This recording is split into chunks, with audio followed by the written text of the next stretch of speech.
Recording live from the ARC studios, welcome to the Sustainability Podcast. Our goal is to provide engaging discussions on a broad range of topics regarding cybersecurity, sustainability, supply chain management, plus much more. For more information and to get into contact with us, visit us at arcweb.com.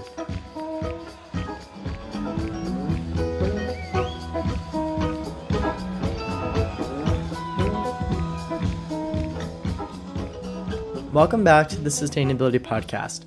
I'm your host, Gavin Simon, and we're going to be doing something a bit different today. Since April 2023, I have been tracking and rounding up global energy regulations every month and posting them as a blog via arcweb.com. This month, we are going to begin to give listeners the opportunity to receive the same information through a different medium. Make sure you subscribe and come back every month for your global energy regulation roundup. Today, I will be covering October 2023. At the start of this year, the European Union introduced the Corporate Sustainability Directive, often referred to as the CSRD.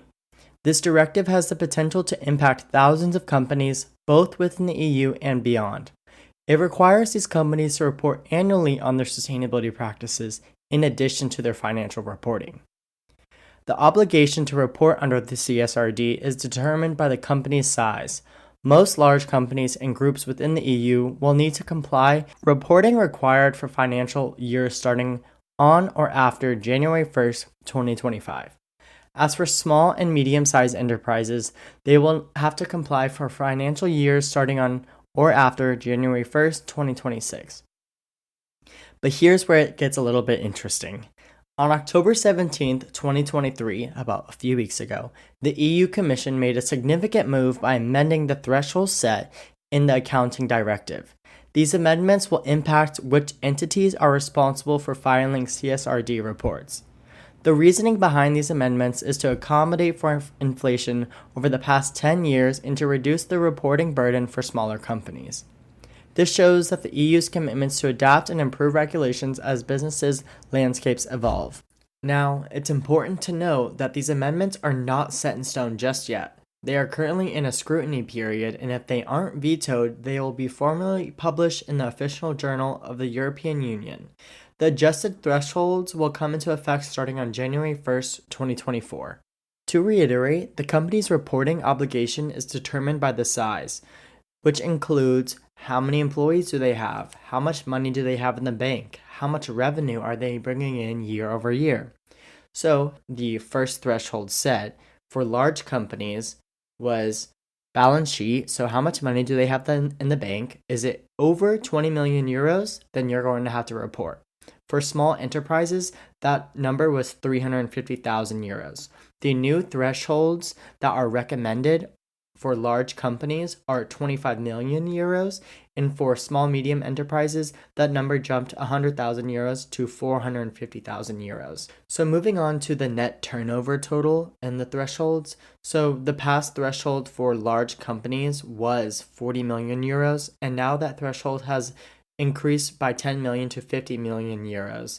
The net turnover total for small medium enterprises was 700,000 euros, and now that number jumped 200,000 euros to 900,000 euros. The threshold did not change the total number of employees, so those numbers stay the same. For large enterprises, that number sits at 250, and small medium enterprises sits at 10. So just keep that in mind and look out for that, but that should be being approved by January 2024. Just one thing really quickly. If you'd like to dig deeper into details of the CSRD, I recommend checking out Mike Guilfoyle, my boss, blog post titled EU Drives Transparency and Accountability into Industrial Sustainability. Mike is the vice president at ARC, and his insights are incredibly valuable. So moving on from Europe, let's cover the United States. First up, the Department of Energy made headlines by unveiling their selection of 7 clean energy hydrogen hubs across the nation.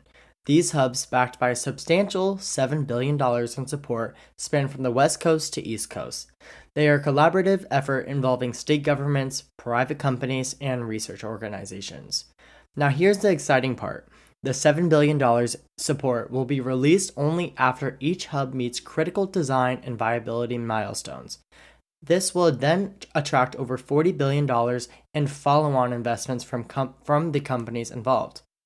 These selected hubs represent a major portion of the $9.5 billion in hydrogen incentives authorized the 2021 bipartisan infrastructure law. It was said that the Department of Energy spent months trying to file through these applications, but we're looking for diverse candidates and diverse applications of hydrogen throughout the different industrial sectors.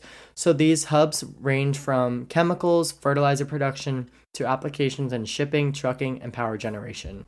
Oh, but that's not all. The Department of Energy was very busy this past month. They also made another groundbreaking announcement, this time in the realm of the power grid infrastructure.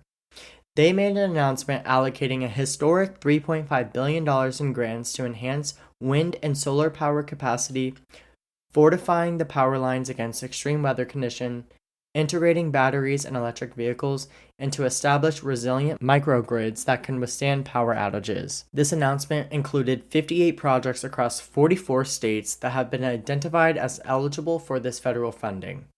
Energy Secretary Jennifer Granholm described this announcement as the largest investment in America's grid. Now, let's move on to Asia. Starting off this month strong, Shanghai's municipal government is stepping up its commitment to green energy. They're launching an innovative offshore wind to hydrogen pilot project utilizing the power of offshore wind to produce clean energy hydrogen.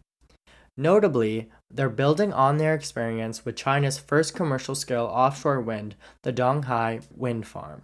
The greening of Shanghai does not stop there. The city is also spearheading a hydrogen mobility plan. By 2025, they're aiming to deploy 10,000 fuel cell electric vehicles and to establish at least 70 hydrogen refueling stations, marking a significant stride towards sustainable transportation and clean hydrogen in China. At the beginning of the month, the UNEP Forum of Ministers and Environmental Authorities of Asia Pacific met for their annual conference in Sri Lanka. Senior officials pledged concerted action to tackle the climate crisis and the cascading effects of climate change on the Pacific Island countries. During this conference, the UNEP Director, Elizabeth Morena, said global cooperation and multilateral action are only hope to avert the impending catastrophes, signs of which are all around us. The action of member states and all stakeholders in the Asia-Pacific region will be critical to delivering for the people and for the planet. Well, folks, thank you so much for your time and listening in on the Global Energy Regulation Roundup on the Sustainability Podcast. Once again, these blogs are available on our website at arcweb.com, and come back every month so you can hear me speak about the global energy regulation atmosphere and environment in covering the US, Europe, and Asia.